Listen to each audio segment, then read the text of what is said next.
在地人在日前南投县草屯镇有一间翕相馆的头家对这个机车真有兴趣，伊讲有一台超过60岁的机车。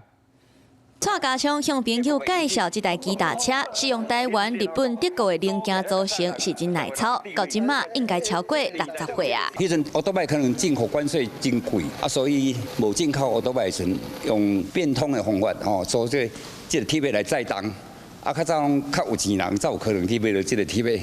啊，即马真好啦，我甲保存来，互大家洗洗啦，后代阿囡仔，我都看到这个铁尾吼。伫咧草屯镇经营翕相馆的蔡家昌，当初看到这台机踏车伫咧回收厂要互处理，感觉唔甘，就甲伊摕转去找专业的老师傅来修理。迄阵卖500块，算也嘛真俗。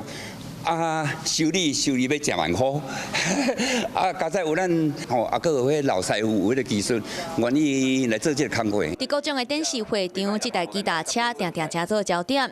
蔡家昌唔那是做分享，平常时嘛会徛去街路，是真用心伫咧维护保存。